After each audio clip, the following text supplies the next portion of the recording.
आज हम लोग कंटिन्यू करेंगे हमारा जीओसी, है ना।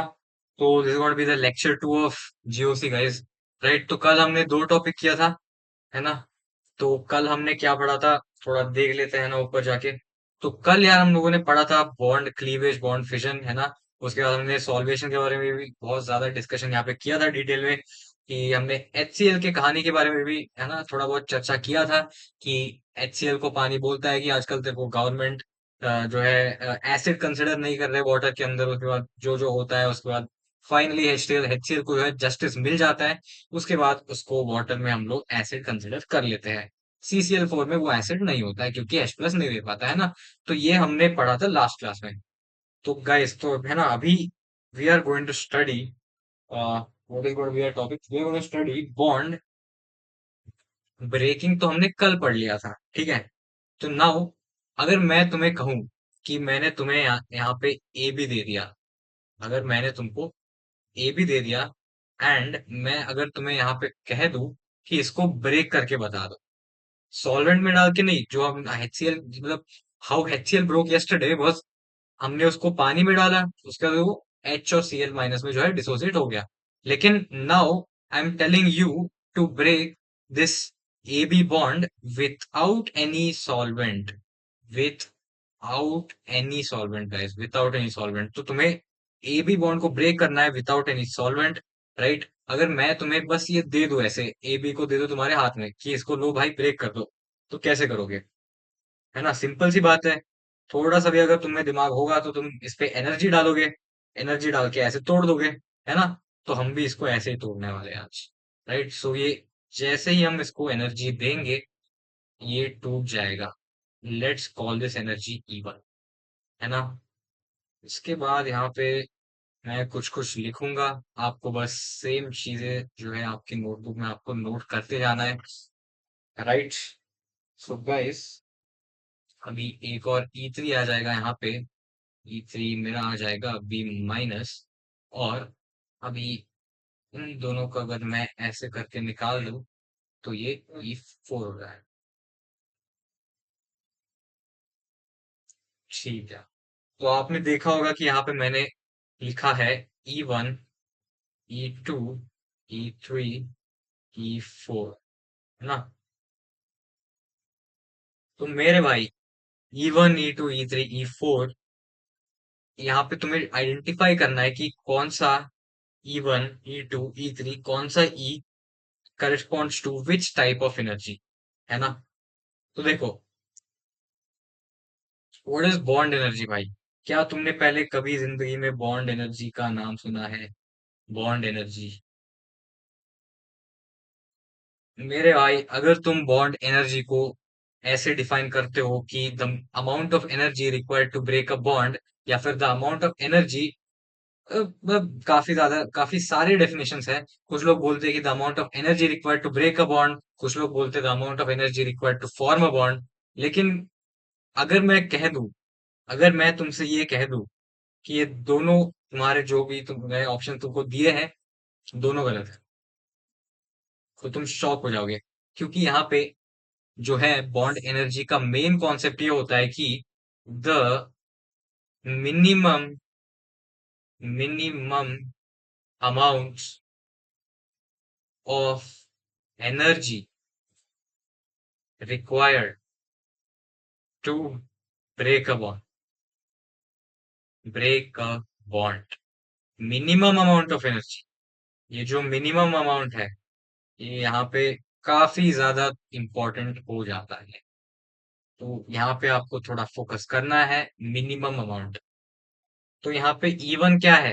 तुमने ए और बी को, ए, तो ए बी का एक बॉन्ड था, तुमने उनको अभी उसको ब्रेक करके ए और बी में सेपरेट कर दिया, है ना। शेयरिंग ऑफ इलेक्ट्रॉन से बना था, तुमने इसका इलेक्ट्रॉन इसको दे दिया, इसका इलेक्ट्रॉन इसको दे दिया, ए और बी सेपरेट हो गए, है ना। अभी तक अभी तक सेपरेट नहीं हुए, मतलब बॉन्ड टूट गया है, ठीक है। तो दिस इज E1। अभी E2 तो आप जानते ही होंगे, इनऑर्गेनिक से, है ना। इसको क्या बोलते हैं? क्या बोलते हैं E2 को? E2 को बोलते हैं आयोनाइजेशन एनर्जी, आयोनाइजेशन एनर्जी, अगर आपने ये नाम पहले नहीं सुना है तो कहीं ना कहीं थोड़ा सा तो दिक्कत यहाँ पे आपको जो है फेस करना पड़ेगा, या फिर आपने पहले जो है सही से पढ़ा नहीं। ई3, ई3 क्या है? ई3 होता है, क्या होता है ई3? बताओ क्या होता है ई3? ई3 होता है इलेक्ट्रॉन एफिनिटी, है ना? राइट। तो हम एक इलेक्ट्रॉन उसको सप्लाई कर रहे हैं, तो हम इसको क्या बोलेंगे? हम इसको बोलेंगे इलेक्ट्रॉन एफिनिटी।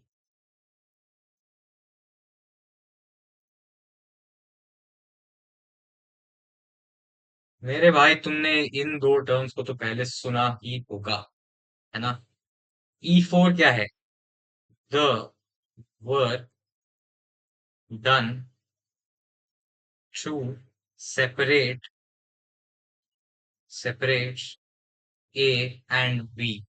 हालांकि ये पॉसिबल नहीं है, पॉसिबल नहीं है, because E4 requires very high energy भाई, very high energy।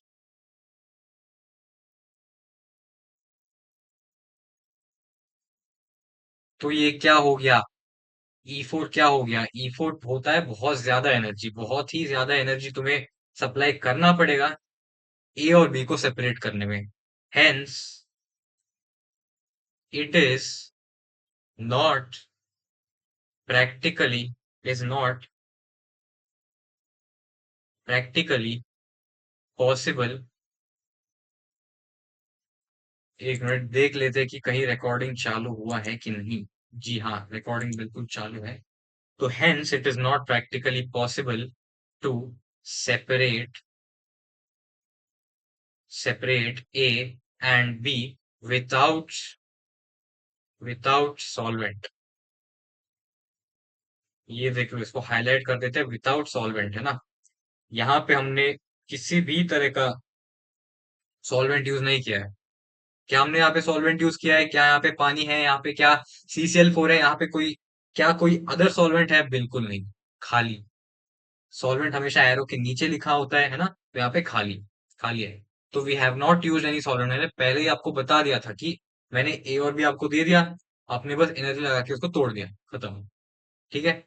तो hence it is not practically possible to separate A and B without solvent because it requires very high energy. Right. So E1 E2 E3 ये तो clear हो गया। Bond energy का मतलब भी आपको समझ आ गया होगा अभी, है ना? E1 is bond energy.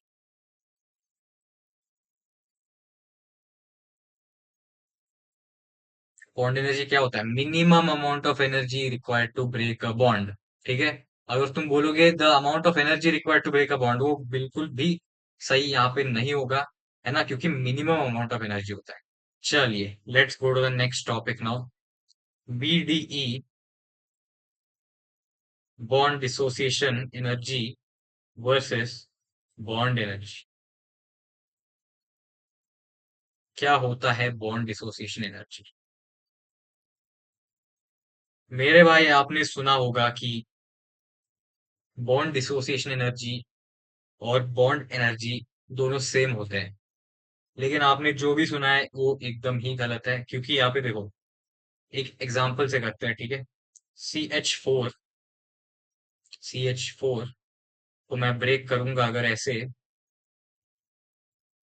रुक जाओ रुक जाओ, तो मैं CH4 को ब्रेक करूंगा ऐसे, CH3 + S H, CH3 will become CH2 + H, then CH2 will break as CH + H, CH will break as C + H, है ना? Let the energy required be E1, E2, E3, E4। मेरे भाई क्या ये सारे energy same होंगे? Will they be same? क्या ये सारे एनर्जी सेम होंगे? देखो, आइडियली यार देखो, जब तुम CH4 को ब्रेक कर रहे हो, 1 2 3 4, ये एक्चुअल स्ट्रक्चर नहीं होता, मैं बस रिप्रेजेंटेशन के लिए ऐसे ड्रॉ कर, ठीक है? CH3। देखो, ऑब्वियसली यार, दोनों अलग अलग स्ट्रक्चर है। दे विल रिक्वायर अलग अलग energy, right? That is why E1, E2, E3, E4 are not same, है ना? तो ऑल आर डिफरेंट। तो what is this? Is this bond energy? Is this bond dissociation energy? लेकिन जो हमें पता है, यहाँ पे जो हमने पढ़ा है, जो हमने ऊपर पढ़ा है, तो यहाँ से तो हम यही बोल सकते हैं कि इसको हम डैश बोल लेते हैं, क्योंकि ऊपर हमने E1, E2, E3, E4 लिया है। तो अगर मैं इसको ऐसे लिख दूं कि E1 डैश इज क्या? From my previous knowledge I know that E1 dash is bond energy.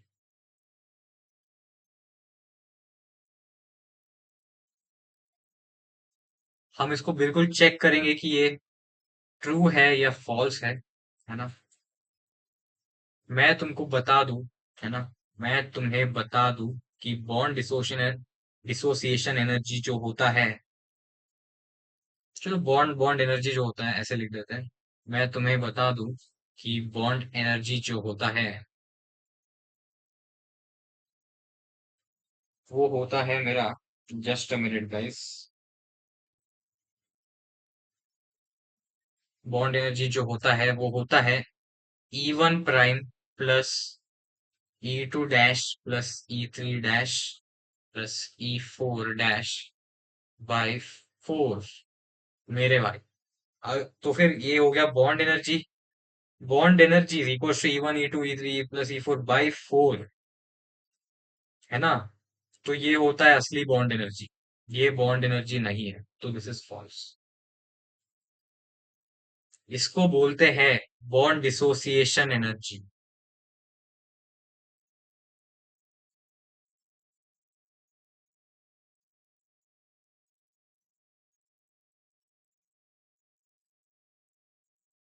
इसको बोलते हैं बॉन्ड डिसोसिएशन एनर्जी, इस चीज को, है ना?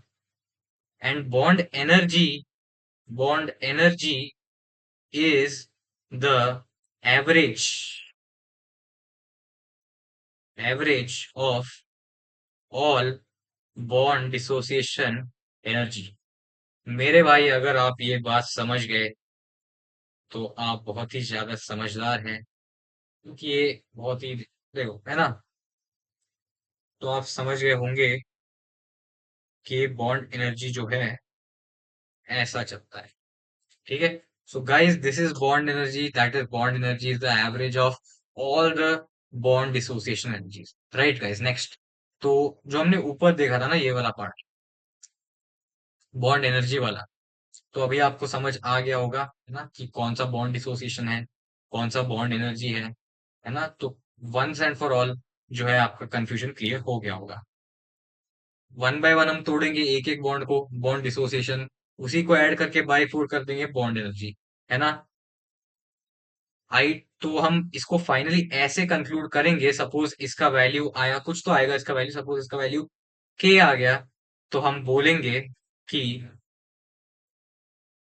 मेरे को के जो है, के जूल एनर्जी चाहिए होगा सी एच बॉन्ड को ब्रेक करने में।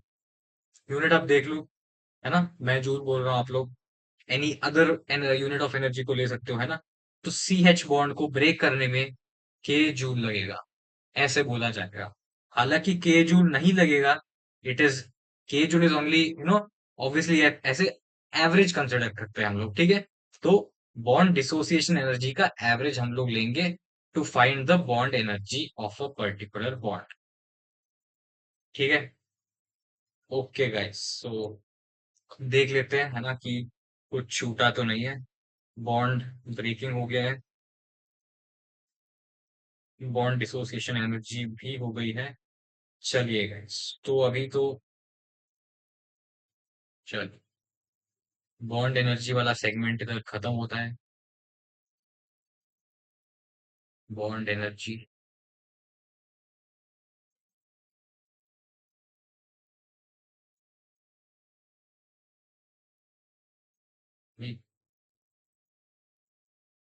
अभी हम डिस्कस करने वाले हैं, हेडिंग लगा ले सब। इलेक्ट्रॉनिक डिस्प्लेसमेंट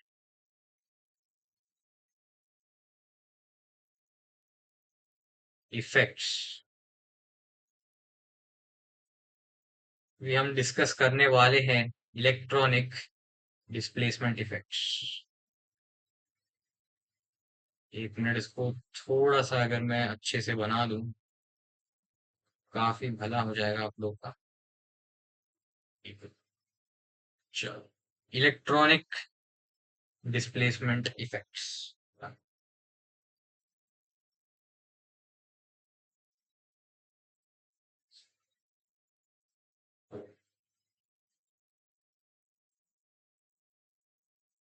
चलिए, तो हेडिंग लगा लिया होगा आप लोगों ने, है ना, इलेक्ट्रॉनिक डिस्प्लेसमेंट इफेक्ट्स। तो फिजिक्स में तो आपने डिस्प्लेसमेंट पढ़ा ही होगा, हाँ या ना भाई? डिस्प्लेसमेंट पढ़ा है ना? क्या होता है डिस्प्लेसमेंट?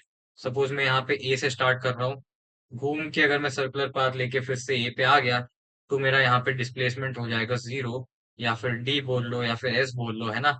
जो भी मेरा है डिस्प्लेसमेंट हो जाएगा जीरो। तो डिस्प्लेसमेंट तो आपको पता ही है। इलेक्ट्रॉन क्या लिखा है यहाँ पे? इलेक्ट्रॉन क्या लिखा है भैया? इलेक्ट्रॉन क्या है? इलेक्ट्रॉनिक क्या है? क्या मेरा इलेक्ट्रॉन जो है डिस्प्लेस करने वाला है? क्या मेरा इलेक्ट्रॉन पॉइंट ए से पॉइंट बी जाने वाला है?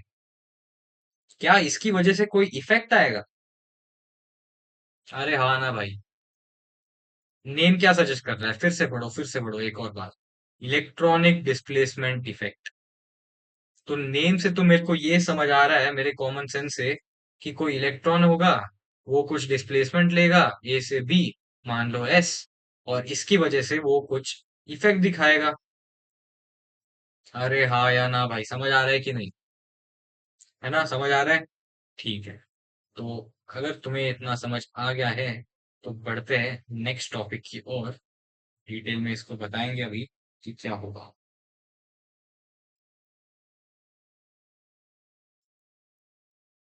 चल, क्या सभी ने पाई बॉन्ड देखा है? क्या सभी ने सिग्मा बॉन्ड देखा है? स्ट्रॉन्ग कौन सा होता है? पाई और सिग्मा के बीच में बॉन्ड स्ट्रॉन्ग कौन सा होता है? Sigma bond. तो पाई बॉन्ड क्या होता है? वीक होता है। अगर पाई बॉन्ड वीक होगा, तो क्या उसमें इलेक्ट्रॉन दूर दूर रहेंगे कि पास पास रहेंगे, टाइटली रहेंगे कि लूज रहेंगे? वीक होता है तो लूज रहेंगे। सिग्मा बॉन्ड में क्या होता है? टाइट रहेंगे इलेक्ट्रॉन, क्यों? क्योंकि सिग्मा बॉन्ड होता है stronger than pi bond. Clear भाई, हाँ या ना? Pi bond sigma bond clear हो गया। नेक्स्ट। तो अभी क्योंकि यहाँ पे इलेक्ट्रॉन टाइटली बंद है सिग्मा पे, यहाँ पे पाई पे इलेक्ट्रॉन जो है लूजली है, तो क्या यहाँ पे इलेक्ट्रॉन लूज होने की वजह से ज्यादा डिस्प्लेसमेंट लेंगे, और यहाँ पे इलेक्ट्रॉन टाइट होने की वजह से कम डिस्प्लेसमेंट लेंगे? अरे यस और नो? समझ आ रहा है ना? तो यहाँ पे इलेक्ट्रॉन ज्यादा डिस्प्लेसमेंट लेंगे पाई में, सिग्मा में इलेक्ट्रॉन्स कम डिस्प्लेसमेंट करेंगे। अगर ज्यादा डिस्प्लेसमेंट होगा तो ज्यादा इफेक्ट दिखाएंगे, अगर सिग्मा में कम डिस्प्लेसमेंट होगा तो कम इफेक्ट दिखाएंगे। क्या ये बात भाई सेंस बना रहा है? क्या ये लॉजिक तुमको समझ आ रहा है? तो मैं तो होप करूंगा कि आ रहा है ना?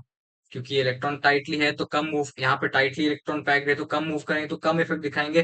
पाई के इलेक्ट्रॉन्स लूजली पैक्ड है, ज्यादा मूव करेंगे ज्यादा इफेक्ट दिखाएंगे। अरे हाँ या ना? समझ आ गया है ना?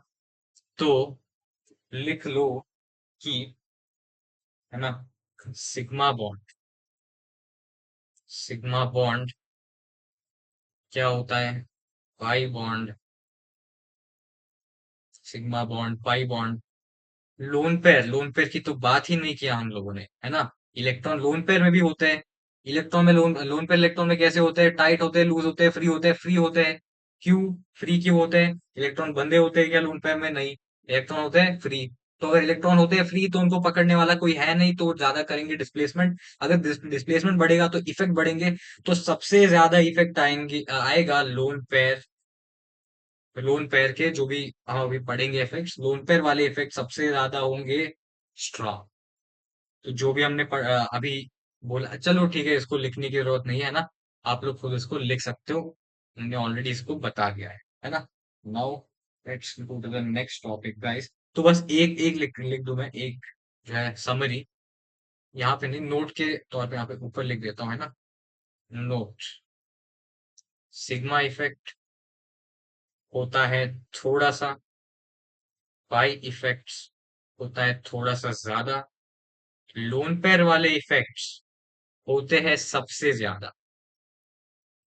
चलिए, इलेक्ट्रॉन डिस्प्लेसमेंट इफेक्ट में जो है, इलेक्ट्रॉनिक डिस्प्लेसमेंट इफेक्ट्स में आपको देखने को मिलेंगे दो तरीके के इफेक्ट्स। अरे हाँ या ना भाई, दो तरीके के इफेक्ट्स। एक होता है टेम्पोररी। टेम्पोररी का स्पेलिंग क्या होता है? अगर मैं यहाँ पे देखूं तो PEN होता है, टेम्पोररी इफेक्ट्स। यहाँ पे होता है परमानेंट इफेक्ट। पीछे वाला कह रहा है सर परमानेंट होता ही नहीं है इफेक्ट। मैं तुम्हारी भावनाओं को समझ सकता हूँ, लेकिन यहाँ पे केमिस्ट्री की बात है ना। परमानेंट इफेक्ट, इलेक्ट्रो यहाँ पे टेम्पोररी में भी आपको यहाँ पे दो तरीके के इफेक्ट देखने को मिल जाएंगे। एक होता है मेरा इलेक्ट्रोमेरिक, है ना। इलेक्ट्रोमेरिक यहाँ पे लिखते हैं ना, यहाँ पे हम लिखेंगे आइसोमेरिक। आइसोमेरिक, एक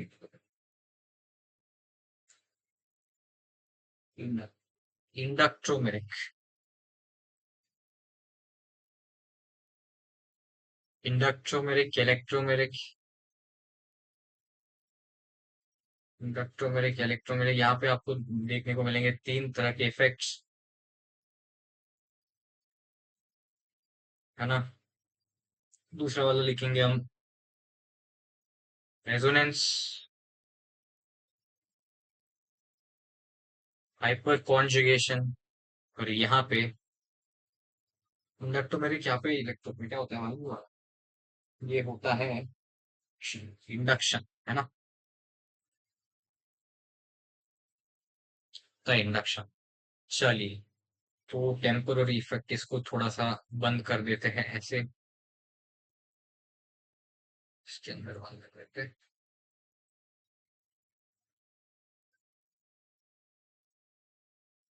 temporary permanent, inductomeric, electromeric, induction, resonance, hyper conjugation. चलिए, मेरा इंडक्टोमेरिक होता है सिग्मा डिस्प्लेसमेंट।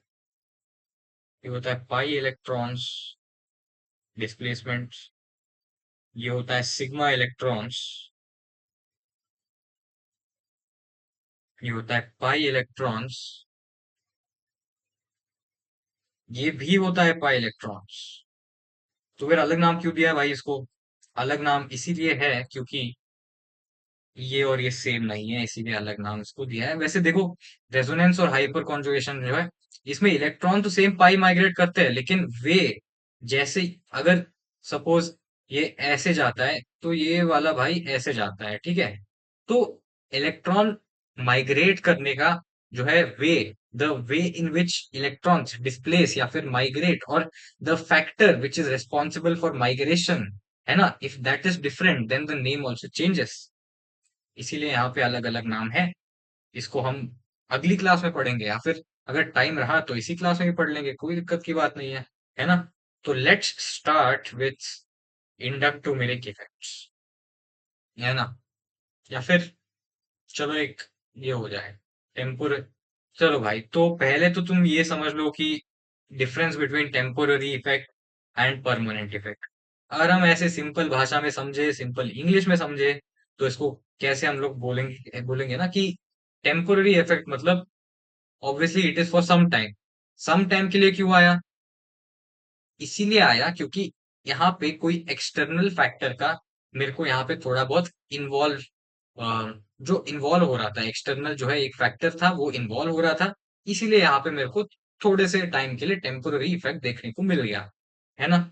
अभी परमानेंट इफेक्ट, परमानेंट इफेक्ट मतलब पूरा फ्रॉम, मतलब फ्रॉम, है ना, स्टार्टिंग से लेके जो भी एंड तक है, पूरे टाइम के, पूरे ड्यूरेशन के टाइम टाइम में जो है वो इफेक्ट सेम रहेगा वैसे। तो let's you know learn this from an example, right. तो हम इसको ऐसे समझेंगे कि टेम्पोररी इफेक्ट,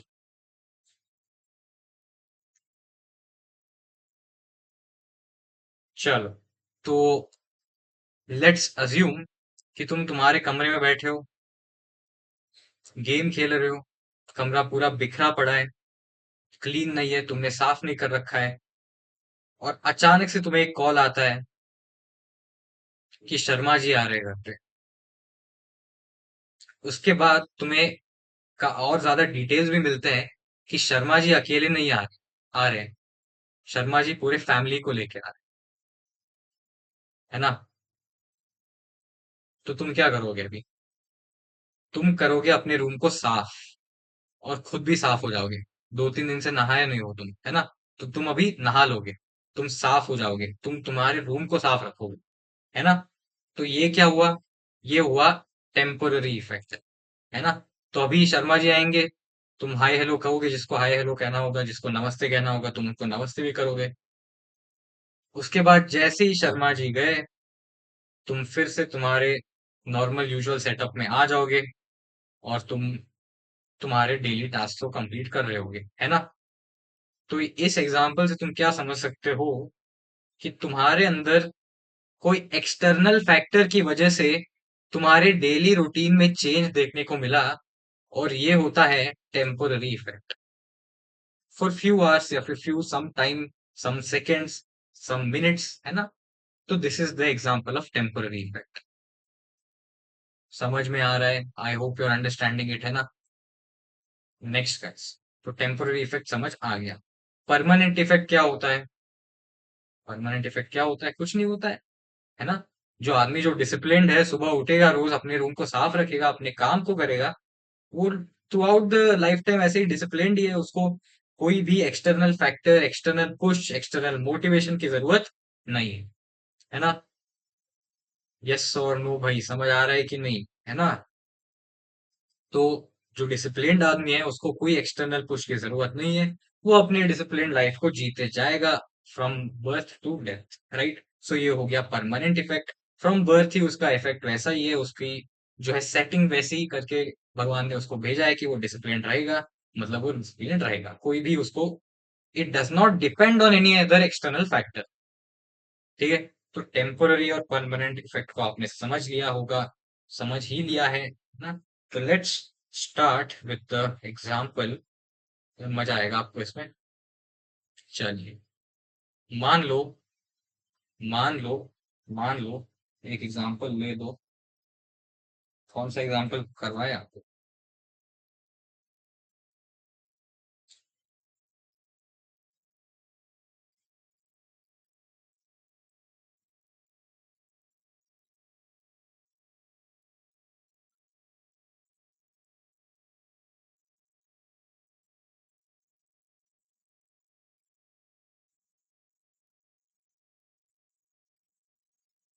चलिए, तो करवाते हैं आपको ये वाला एग्जांपल यहाँ पे। CH3Cl, है ना? इस मॉलिक्यूल को कंसिडर कीजिए थोड़ा यहाँ पे, और यहाँ पे CH3Cl है ना?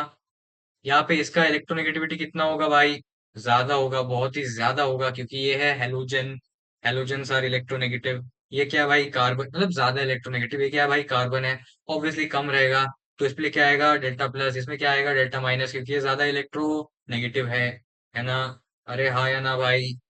चलो, तो यहाँ पे डेल्टा प्लस डेल्टा माइनस है ना?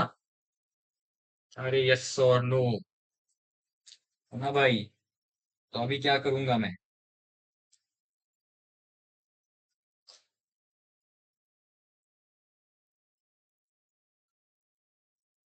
चलिए, तो मैं अगर यहाँ पे एक OH, यहाँ पे कि यहाँ पे, कहाँ पे लाऊं बताओ? लेफ्ट पे लगाऊं कि राइट पे लगाऊं? कहाँ पे लगाया जाए?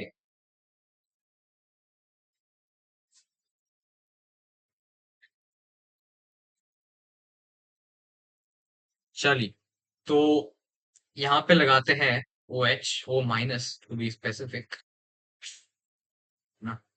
Yes। तो चलिए, यहाँ पे मेरा आया O माइनस, OH माइनस। तो मेरे भाई, अगर यहाँ पे माइनस आएगा तो क्या होगा बताओ? क्या यहाँ के इलेक्ट्रॉन्स और यहाँ के इलेक्ट्रॉन्स करेंगे रिपेल? अगर रिपेल करेंगे तो इलेक्ट्रॉन्स यहाँ पे शिफ्ट होंगे, और अगर शिफ्ट होंगे तो डेल्टा माइनस बढ़ेगा, डेल्टा माइनस बढ़ते जाएगा, बढ़ते बढ़ते बढ़ते बढ़ते बहुत बढ़ जाएगा। ठीक है, तो लेट्स रिप्रेजेंट दिस बिलो, है ना। तो यहाँ पे इसको नहीं लिखेंगे हम लोग, इसको ऊपर रहने देते हैं, और इसके नीचे एक और, है ना, CH3 delta plus CH Cl, sorry, Cl delta minus. अगर मैं यहाँ पे वो माइनस ला दूं, तो क्या ये इलेक्ट्रॉन इलेक्ट्रॉन रिपेल करेंगे? तो अगर रिपेल करेंगे तो क्या ये इलेक्ट्रॉन यहाँ पे मूव करेंगे? अगर ये यहाँ पे मूव करेंगे तो क्या ये डेल्टा माइनस बढ़ते जाएगा? जी हाँ, बिल्कुल बढ़ते जाएगा। तो क्या मैं अगर इसको डेल्टा वन बुला दूं, डेल्टा डैश बुला दूं, सॉरी, डेल्टा डैश, और अगर इसको मैं डेल्टा बुलाऊं, तो क्या मेरा डेल्टा डैश का वैल्यू डेल्टा से ज्यादा नहीं होगा? अरे हाँ या ना भाई? क्या मेरा डेल्टा डैश का वैल्यू डेल्टा से ज्यादा होगा? बिल्कुल, है ना। तो ये हो गया मेरा टेम्पोररी। तो क्या अगर मैं इस OH का, अगर इस OH का मूड बदल गया, अगर मेरे भाई इस OH का मूड बदल गया, और अगर ये वापस चला गया, तो क्या ये फिर से नॉर्मल हो जाएगा? क्या ये फिर से नॉर्मल हो जाएगा? बिल्कुल। तो इसीलिए ये होता है टेम्पोररी। अरे हाँ या ना भाई, समझ आ रहा है कि नहीं? यस और नो? क्या ये वापस अगर ये चला जाएगा तो क्या मेरे को यही सिचुएशन दिखाई देगा यहाँ पे? बिल्कुल, राइट। चल, let's go to the next example. Second example करते हैं अभी इसको, इसमें आपको ज्यादा मजा आएगा।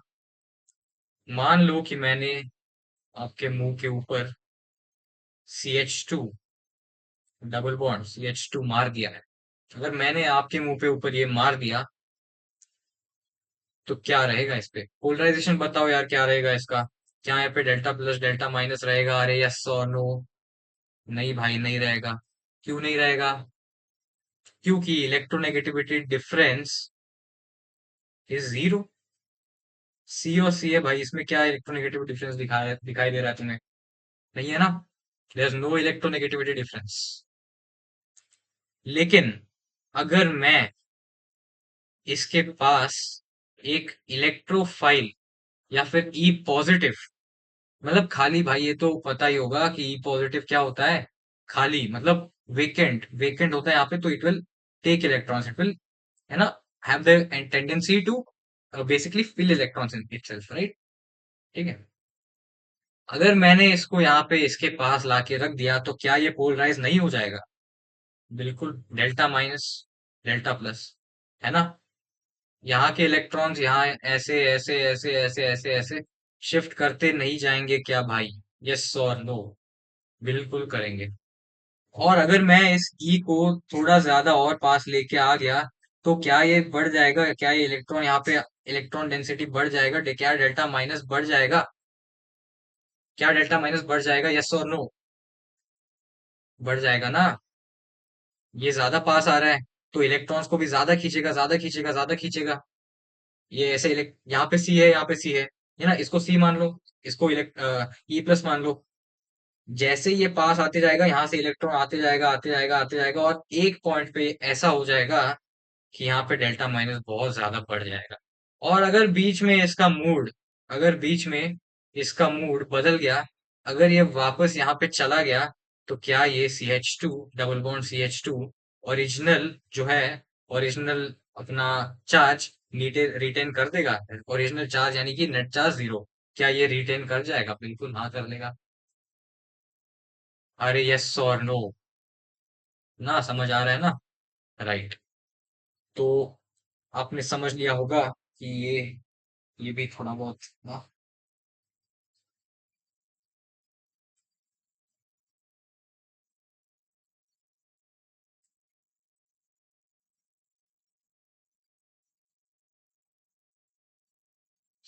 है ना।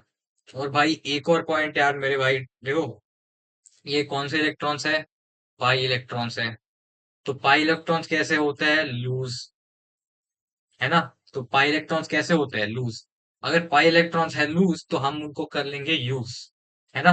तो हम उनको कर लेंगे यूज, और ये ऐसे यहाँ पे शिफ्ट होते होते होते होते जाएगा, ना। तो ये तो समझ ही गए होंगे आप। तो शिफ्टिंग ज्यादा होगा यार बेसिकली, क्योंकि ऑब्वियसली यूज है, तो हमने ऊपर पढ़ लिया था। ठीक है, नेक्स्ट गाइस, नेक्स्ट टॉपिक।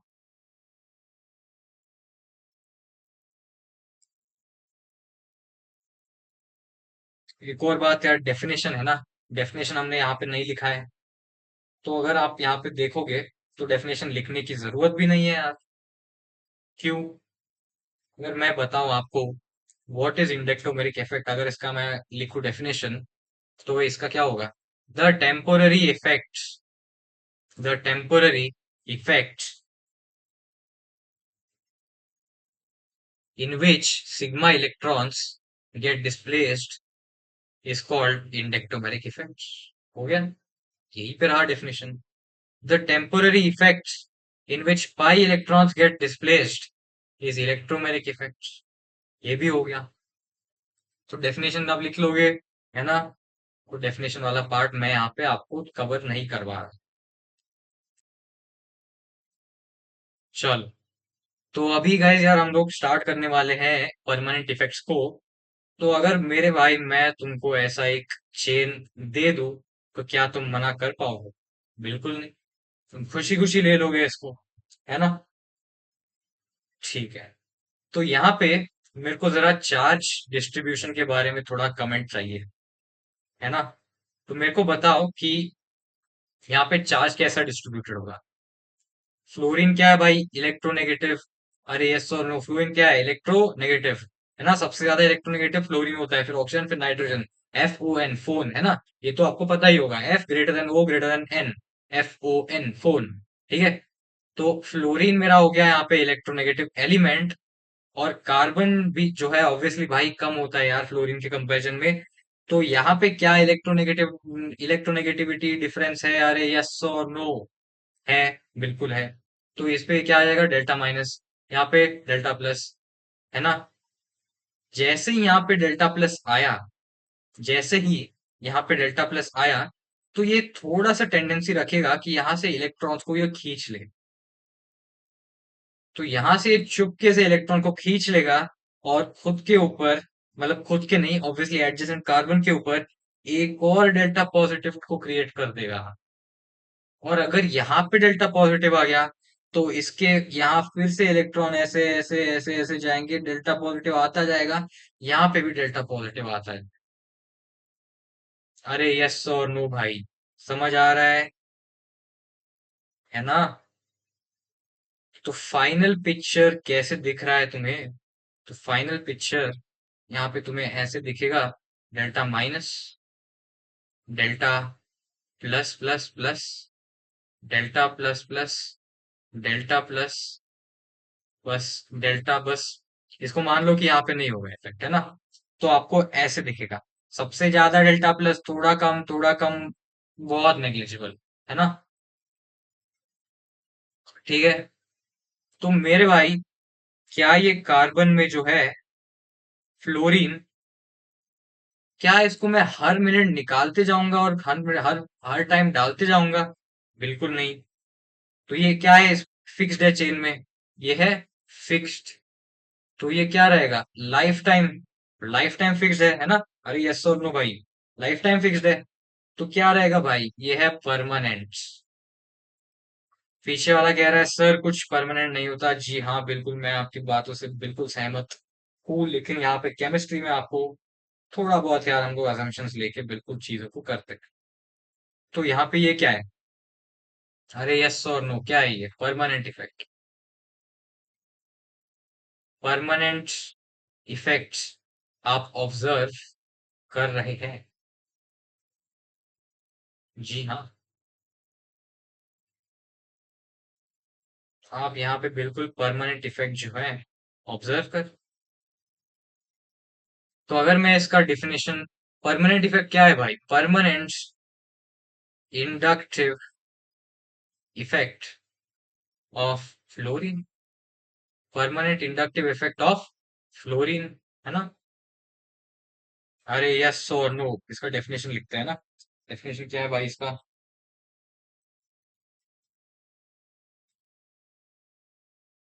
चलिए, द प्रोसेस by which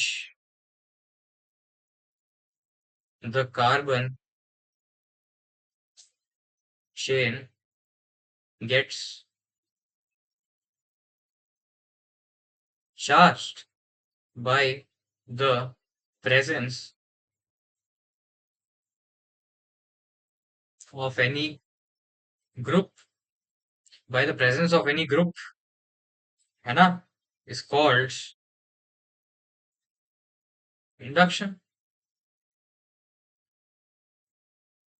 अरे हाँ है ना भाई, हाँ ना बोल भाई, है ना, it's called what? It's called induction. And है ना, and क्या भाई, inductive effect of that group, है ना, एंड इंडक्टिव, हमने इसको ऊपर लिख ही दिया, and inductive effects of that group. अरे हाँ है ना बोल भाई, है ना, समझ आ रहा है ना डेफिनेशन. नेक्स्ट गाइस, तो देखो यार, है ना, हमने आज क्या क्या पढ़ लिया, थोड़ा एक बार रिवाइज कर लेते हैं, ठीक है. तो आज हमने पढ़ लिया है बहुत सारी चीजों को. ऊपर जाए तो देखो, पहले तो हमने पढ़ा बॉन्ड एनर्जी, ठीक है. हमने पढ़ा बॉन्ड एनर्जी. इसमें आप लोगों ने देखा कि कई तरह के एनर्जीज होते हैं. बॉन्ड एनर्जी, आयोनाइजेशन, एफिनिटी, है ना, और ये जो सेपरेट करने के लिए वर्क डन करना चाहिए, ये भी होता है, ठीक है. लेकिन हालांकि ये जो है हमने लिखा है यहाँ पे कि बहुत, अच्छा ये यहाँ पे नहीं लिखा है, E4 इज वेरी हाई, है ना. E4 इज वेरी हाई, तो it is not possible without a solvent. तो तुम्हें अगर किसी भी बॉन्ड को ब्रेक करना होगा, भाई बहुत ज्यादा यार, ये मैं कहूंगा कि बहुत ही ज्यादा इम्पोर्टेंट पार्ट है, कि अगर if you want to break, ना, if you want to break any bond, then you must require a solvent. या फिर the energy to dissociate the atoms into ions is really high, extremely high. So you must require a solvent, right guys? So this is a good conclusion you can derive from here, है ना. So this is done. Now let's go to bond dissociation energy versus bond energy. Bond energy is nothing but the average of all the dissociation energies, E1, E2, E3, E4 by 4. Next guys, तो हमने इसके बाद electronic displacement जो effects इनको पढ़ा, temporary, permanent, right. सो temporary में हमने देखा देखा electromeric, inductomeric, electromeric, induction, resonance, है ना, ये सब तो हमने नहीं देखा, है ना. हमने आज बस इलेक्ट्रोमेरिक, इंडक्टोमेरिक और इंडक्शन को देखा है ना. क्या होता है यार, क्या बोलते हैं यार इसको, एक मिनट गाइस, क्या होता है इंडक्टोमेरिक, है ना, इंडक्टोमेरिक क्या होता है बताओ. The temporary effect, in right in which sigma electrons are displaced. Sigma electrons displace हो रहे हैं ना, sigma electrons तो हो रहे हैं displace, that is इंडक्टोमेरिक. जहाँ पे पाई डिस्प्लेस होते हैं, पाई हो रहा है डिस्प्लेस, that is इलेक्ट्रोमेरिक, है ना. यहाँ पे हमने इंडक्शन को भी देख लिया, process by which carbon chain, है ना, जो है वो पोलराइज हो जाता है, चार्ज हो जाता है due to presence of a group, and that's called induction of that group, है ना.